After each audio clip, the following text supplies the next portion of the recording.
The Marlins have a great opportunity ahead of them this week as they play two of the National League's best teams.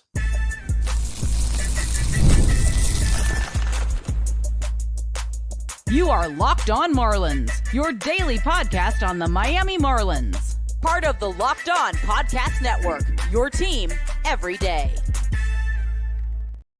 Welcome into Locked On Marlins. I'm your host, Jeremiah Geiger. Go hit me up on X at Jeremiah Geiger2. And thank you for making Locked On Marlins your first listen of the day. It's part of the Locked On Podcast Network, which is your team every day. Make sure you hit subscribe to the YouTube channel. Let me know your thoughts in the comments section and share the podcast wherever you get it, Spotify, Apple. Share the podcast with your friends so we can continue to grow this show together. And on today's show, I'm going to talk about the huge week ahead for the Marlins. The Marlins are playing two of the National League's best teams, the Arizona Diamondbacks and the Philadelphia Phillies. It's a great opportunity for them. I'm going to talk about a few players who have started out hot, a couple players who might not have had the ideal start to their 2025 season, but break them down. Are they legit? The ones that are off to really impressive starts for the Marlins, Kyle Stowers, Matt Mervis, or is it fool's gold? And the guys who are struggling, are they going to bounce back, or is this who they are? I'm also going to talk about the strengths and weaknesses overall of this team. But first off, I want to remind you that today's episode is brought to you by FanDuel. Right now, new customers can get $250 in bonus bets when your first $5 bet wins. So the Marlins are sitting here at 8-7. We're midway through April. I've talked about before, the month of April was a brutal schedule for this team. You had to come out swinging or you were going to be behind the eight ball right off the bat. We saw what happened last season when the Marlins came out flat. They were 6-24. They were 2-12, 2-13 at this point, and it was over before it even started. Not the case this season. They're 8-7. They're right in the thick of things. They're winning baseball games. They're competing, which is all I can ask for. Of course, I love winning. I want to see this team win as many games as they can. And so this week, they have a really good opportunity to win some games against two of the National League's best teams, the Philadelphia Phillies and the Arizona Diamondbacks. The Diamondbacks, which will be at home, they are in the National League West. It's a loaded division out there. You have the Dodgers, the Padres, but don't sleep on the Snakes. The Snakes have good pitching. They have good hitters. Corbin Carroll is absolutely killing it in real-life baseball and in fantasy baseball for those who play. And then you have the Philadelphia Phillies, who might have the best rotation in all of baseball. So the Marlins have a tough task. This isn't a cakewalk. They're not playing the Washington Nationals. With all due respect to the Nationals, on paper, the Nats match up a lot better with the Marlins than the Marlins theoretically match up with the Phillies and the Diamondbacks. These teams, on paper, are better. But baseball games aren't played on paper. And that's one of the great things, the most beautiful thing about this sport is that you got to play 9 innings. You got to get 27 outs. Each inning, you need 3 outs to get out of that inning. You score a run by touching home plate. There's no other way to do it. The rules are pretty simple. And the Marlins can do just that. The bats have been on fire. They can surprise. They've already surprised. Can they continue to surprise the baseball world this week?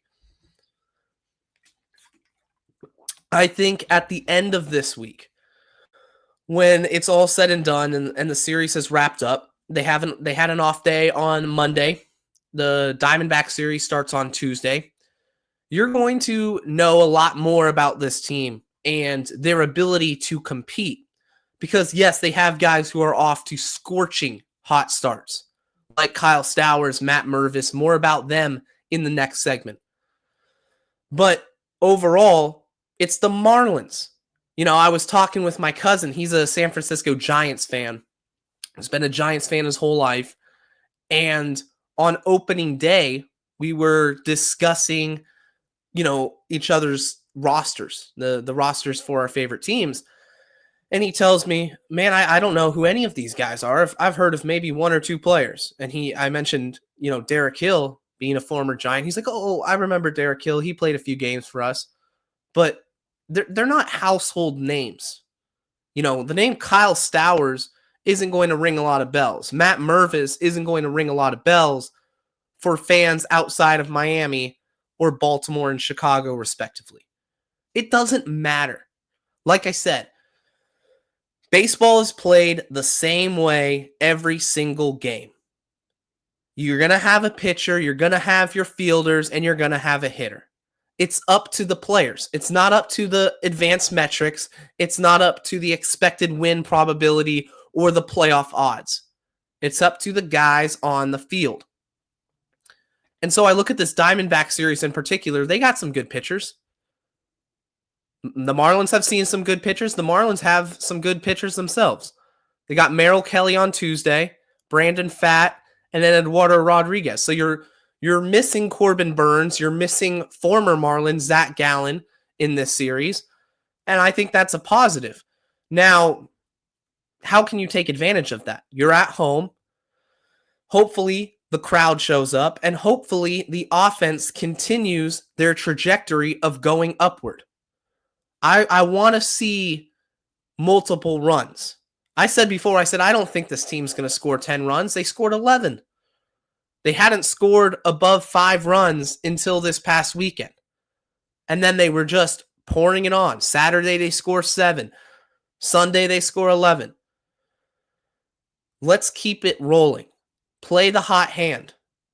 I get the matchups. Clayton McCullough loves his matchups, but if someone's swinging the stick well, you got to roll with them. Kyle Stowers swinging it especially well.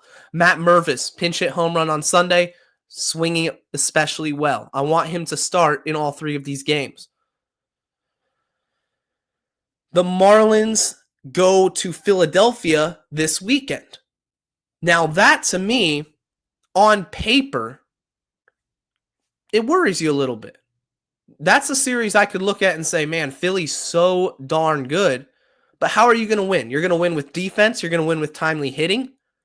And you're going to win with your pitching staff. How does Clayton McCullough use the bullpen? Which high leverage reliever can be trusted in situations if you're in a close game against Philly to get the job done? To either keep the score the same and give yourselves a fighting chance to not let that game get away, or to hold down a lead. I think you got to start fast against Philly. I think you have to start fast against Arizona. You got to punch first, and you got to show, okay, that series against the Nationals, that wasn't a fluke. We have guys. We're in the major leagues too. We're not just a farm team for the Yankees and Dodgers and all the other fans that make fun of this team. Let's go out and prove it. I want nothing more than to check back with you guys on a show next week, and the Marlins are sitting a few games over 500, and they go over 500 this week. They take 2 out of 3 from Philly. They take 2 out of 3 from Arizona. Maybe they get a sweep. That's awesome, and I'm going to hope and dream about that until I'm proven wrong. This team is going to compete. I think you're going to see a lot of close games, and if they don't, if they get the doors blown off this weekend against Philly, if they lose 2 out of 3 to Arizona and the bats go quiet, the pitching staff's not there, they can't contain Carroll, then my mood is going to be a little bit on the downside. I'm going to be a little bit disappointed because 8-7 is fun. 9-7 is better. Let's start off the series against the Diamondbacks and Merrill Kelly with a dub. In the next segment, I'm going to talk about some of the Marlin players who are off to these hot starts, who contributed this weekend against Washington in the offensive explosion. Can they keep it up? Is it for real? That's coming up right after this.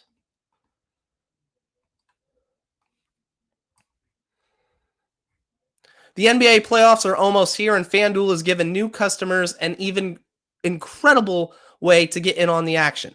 Right now, when you join FanDuel and place your first $5 bet, you'll get $250 in bonus bets if your bet wins.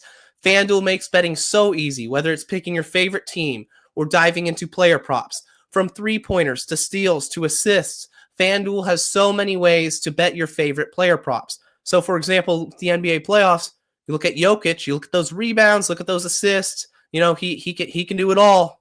Throw in some three-pointers maybe. You could win some money. After the game tips off, you can even combine live prop bets into a same-game parlay for a chance to win big. So don't miss out. If you're interested in this, head to FanDuel.com right now and claim your $250 in bonus bets today. That's FanDuel.com for $250 in bonus bets. To all the everyday listeners out there, I appreciate you watching or listening wherever you get your podcasts. And if this is your first time, hit that like button, hit that subscribe. If you love the Miami Marlins, if you love baseball, this is the place for you, and share the podcast with your friends as the season continues onward. Who's legit for this Marlins team? There's a lot of players right now who are swinging the bat really well. First player I got to dive into is Kyle Stowers. Stowers, you look at the Savant page, red all across the board. The eye test, you can see the confidence from this guy. He's a completely different player from what he was last season. Right now, he's hitting .314. OPS over 800, pushing 900. Now, is that going to stay for the entire season? Is he going to be a 300 hitter for the entirety of 2025? Probably not. And that's okay, because it certainly isn't a 208 hitter like he was last year. Stowers is a completely different batter. The mechanics might be the same for the most part, but the approach is different. The attitude is different. The execution is different. It's all coming together for him. What makes Stowers a player who I believe isn't just a flash in the pan and off to a hot start is one thing in particular. I look back to last year. In 2024, he couldn't hit a fastball to save his life. Batting average against fastballs last season was 187, well below the Mendoza line. For a major league hitter, the first thing you have to do is hit velocity. If you can't hit guys throwing 95, 96, you're toast. It's over. Because that's not even factoring in the breaking balls, the sliders, the changeups, the sweepers that you're going to face. But you can't hit a 95 mile an hour fastball. You can't hit a mistake pitch over the fence or drive it in the gap. You're going to have a rough time, buddy. And Stowers found that out the hard way. But this season, against fastballs, 259, slugging 529, or not that would be insane. He's slugging 370 against fastballs. Last year slugged 280. Batting average is up. The slug is there. I mean, it's tangible improvement. That's not a necessarily huge sample size, but it's a sample size enough for me to say, you know what? I believe in this guy. He's figured it out against velocity. This isn't just a flash in the pan. I talked about this with Loud Marlins fan on Monday's show. Kyle Stowers, in addition to Connor Norby, made the Orioles trade for Trevor Rogers a complete win for the Marlins. And Stowers is the guy who's contributing this season so far, not Norby, because Norby's been injured. The development of Stowers and the importance for the Marlins outfield in the future cannot be understated. It's huge. Got to keep it up. But again, that the batting average against fastballs, his ability to drive pitches, to pull pitches, to get those extra base hits and consistently hit the ball hard. It's not just lucky contact. He's not just throwing the bat out there and he lucks into a base hit. In fact, it's the opposite. He's had bad luck at times where he'll smoke a baseball 300 plus feet for an out right at the right fielder. Stowers is here to stay. Second player, Griffin Conine. I had my doubts about Conine. I had my doubts about him since minor leagues. I thought he struck out way too much. Way too much. He was never going to be an everyday contributor for the Marlins. That was in my mind because the strikeout rates were just so absurd. I mean, 2021, this is 4 years ago, in the minors, he struck out 40% of the time. That's not going to be sustainable. Last year, he comes up and he impressed. Hit close to 270. Strikeout rate was still a little high, but not 40%. It was 31, 32%. And it was a good cup of coffee for Griffin Conine to get his feet wet in the majors, see some pitching, get some good knocks. He looked good. Still wasn't sold on him.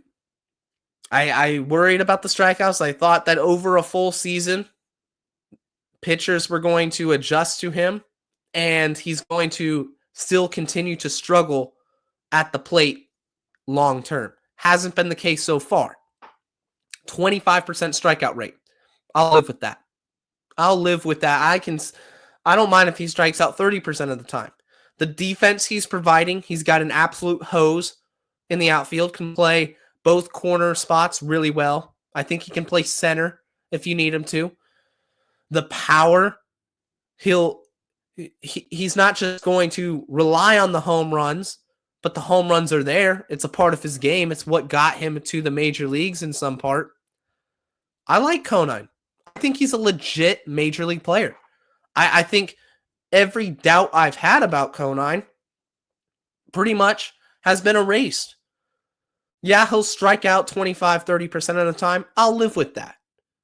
Because he's going to hit for power, he's going to hit doubles, and he's going to hit for a decent enough average to keep him in the lineup every day. And if he can continue his overall approach at the plate, where he can hit left-handers and you can play him every day, Conine and Stowers, both in my mind right now, are everyday contributors for the Marlins. There's no doubt about that. Next player, Matt Mervis. Mervis is pretty quick here. He hits a lot of home runs and he strikes out. 2-outcome player. And you know what? I'm fine with that. He is scorching hot right now. His OPS is above 1,000. Of course, it's going to come down. Most of these stats from these guys are going to slowly simmer down as the year progresses. But the power he has is legit power. He's turned a page from his days in Chicago. I think if this is the Matt Mervis from 2 years ago as a Cub, he's certainly not doing what he's doing now. He's starting to turn heads. He has a good approach at the plate. And yeah, the strikeouts are a part of his game. They're a part of a lot of players' games. A lot of all-star games. That is baseball right now. Not everybody is going to be Sanoha. Not everybody is going to be Luis Arias or Xavier Edwards. Mervis in particular is the polar opposite of those two or three. He's going to hit a lot of bombs, but he's going to strike out. I'll take it. He is the power threat the Marlins needed. Very happy with him. Couple players who haven't done as well. Well, one player in particular who hasn't done very well at all has been Jonah Bride. Jonah Bride has been awful to start the season. Is it time to let him go? Is it time to move on from Jonah? The only option you have is to designate him for assignment. He doesn't have any options left. You can't just send him down to AAA and let him regroup. He's got to stay on the major league roster or go on the IL if he has an injury, maybe a pseudo injury. I don't know. I don't know what to do with him right now because he is just not it right now. Designated hitter, first base type, can play third. He's very limited defensively. He's taking a lot of pitches that are good hittable pitches. He's a completely different player from last season. In the 70 games I saw last year, Jonah Bride was an above average contributor on the Marlins. He was a good find. But you look at the rest of his career. The years before he came to Miami, down over on the other side of the country in Oakland, is rough. And I start to wonder, is the Bride of 2024 the flash in the pan? Was that the fool's gold that got a lot of people excited for Bride and what he can do over an entire season? It might be. Because Connor Norby's coming back. Jesus Sanchez is coming back. Stowers, Matt Mervis, they're not going anywhere. At-bats will be taken away from Bride. He's not going to have this eternal leash and an eternal clock to figure out his issues. He's got to start going. You got to start going right now, Jonah. The one thing that Bride does do, and he does it in a very good way, is he'll work an at-bat. He'll draw his walks. He's always done that. He's going to have a decent OBP. But I don't think that matters in the end if he's hitting 210. And he's not even hitting 100 right now. So to even get to 210 is going to take some work for Jonah Bride. It's going to take a hot start. It's going to take consistent playing time. And the Marlins have to figure out over the next few months when, the trade deadline comes up. Bride was somebody who I felt could be flipped. It's the complete opposite right now. Nobody would want him. I think he'd be picked up if he was DFA'd, but I don't think the Marlins are willing to part with a player just yet. It's been 15 games. I hope he figures it out. But the reason I'm bringing him up and I'm concerned about him is that while this might be a short sample size, the rest of his career, except for last season in those 70 games, was awful as well. Coming up next, I'm going to talk about the strengths and the weaknesses of this Marlins team. What are they good at? What are they bad at? That's coming up right after this. This episode is brought to you by PrizePicks. Our friends at PrizePicks say basketball and hockey playoffs are heating up, and there's no better way to turn your sports knowledge into real rewards than with PrizePicks, the easiest and most exciting way to play daily fantasy. With PrizePicks, you simply pick more or less on at least 2 player projections, and you're in. You can even combine players across sports, basketball, hockey, baseball, and more, for your chance to win up to 2,000 times your cash. That could be a lot of cash, guys. You put $10, 2,000 times 10, it's a lot of money. 20,000 right there. So if you like the NBA playoffs, you could bet on Luka Doncic. You could bet on Jason Tatum. Probably not a lot of Marlins fans want to do that. Boston Celtics. Hockey, you can bet on hockey. You think a player is going to score more than 1 goal? Hit it. You think they're going to score less? Hit it. It's really easy. You can do your lineup in under 60 seconds. PrizePicks even runs cool promotions like Taco Tuesday, where they discount player projections up to 25% for even more value, and payouts are, as always, fast, safe, and secure. So download the app today and use code LOCKEDONMLB to get $50 instantly after you play your first $5 lineup. That's code LOCKEDONMLB to get $50 instantly after you play your first $5 lineup. PrizePicks, run your game.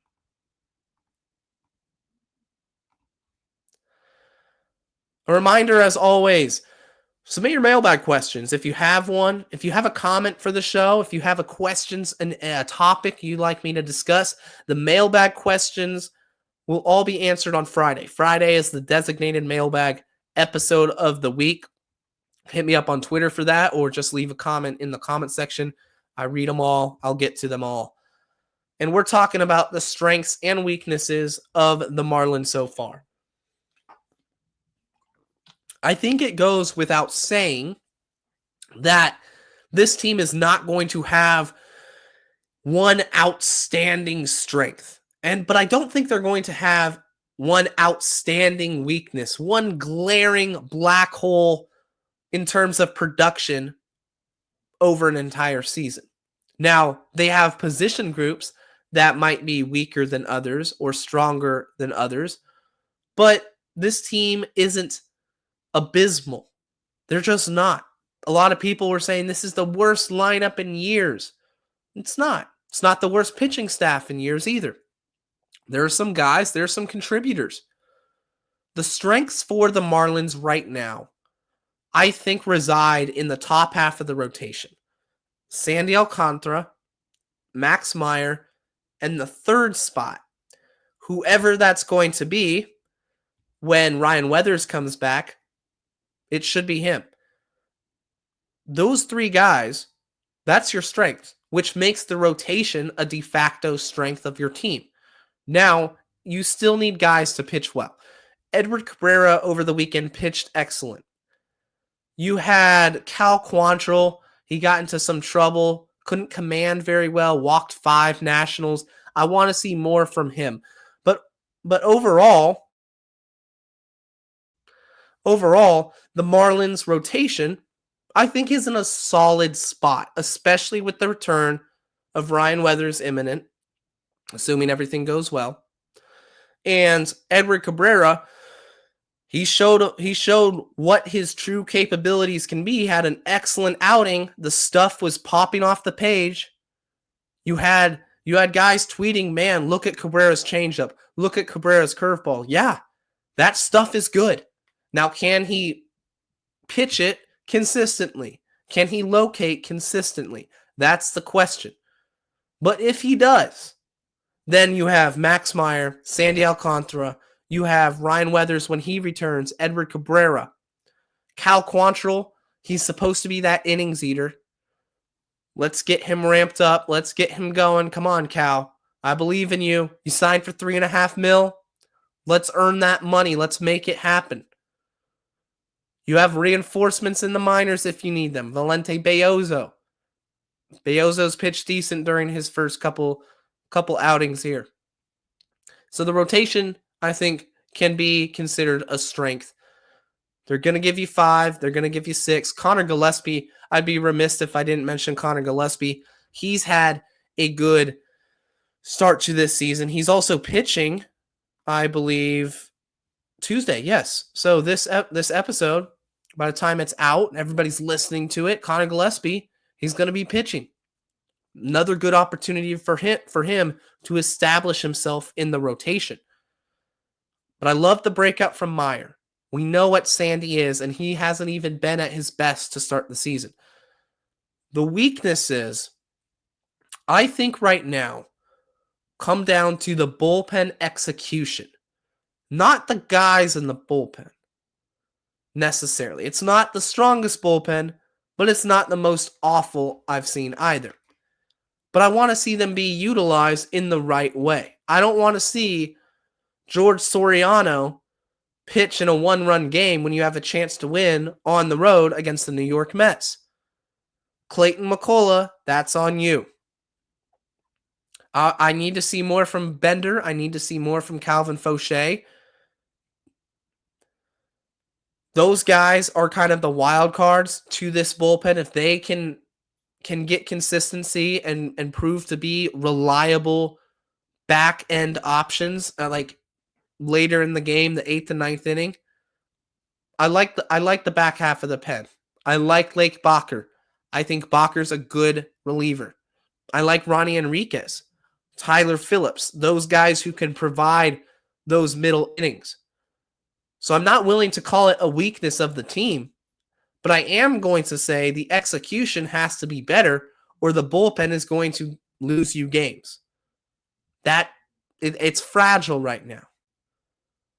Marlins pitching staff right now as a whole, you look at fielding independent pitching,